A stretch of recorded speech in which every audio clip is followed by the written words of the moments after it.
ये एक रैली की से निकली हुई एक ऐसी ब्रांच है, एक ऐसा फील्ड है जिसमें हम रैली के इंस्पिरेशन से बनाते हैं। पाकिस्तान का जो कल्चरल टच है वो मेरे काम में नज़र आएगा आपको। ये सब हैंडमेड चीज़ें हैं और एक पूरी टीम है जो मिल के ये इस काम को बनाती है।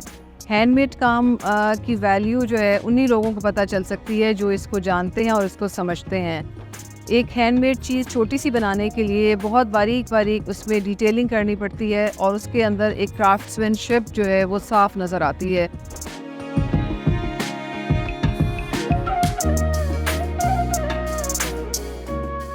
एक टीम को लेके चलना, उनसे काम कराना और ख़ास तौर पे वो फ़ीमेल जो अपने घर पे होती हैं और उनको जॉब की अपॉर्चुनिटीज़ देना, ये हमारा मिशन भी है।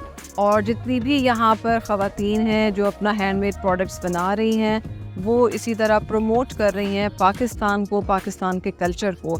आप मेरी चीज़ों में भी देखेंगे, आपको पाकिस्तान का कल्चर और उसकी झलक नज़र आएगी बहुत वाज़े तौर पे। मेरे पास रनर्स हैं और इसमें आप देखें ये रनर है और इसमें ये पाकिस्तान का ब्लॉक प्रिंटिंग जो हैंड मेड है सब चीज़, ब्लॉक प्रिंटिंग, और हमने पैच वर्क को एम्बेड किया है। इनको मिलाकर हमने ये रनर बनाया है।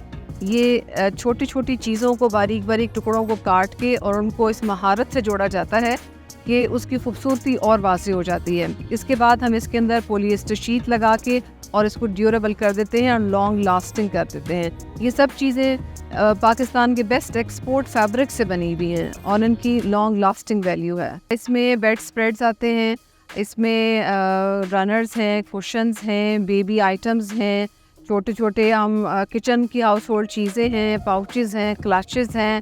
इसकी कोई लिमिट नहीं है, क्रिएटिविटी की कोई हद नहीं है। जो आप एक छोटी सी चीज़ बनाना शुरू करते हैं उसके साथ साथ इतनी डिज़ाइनिंग होती है, ये इतनी मोटिवेशन होती है कि और बहुत सारी चीज़ें बनती चली जाती हैं।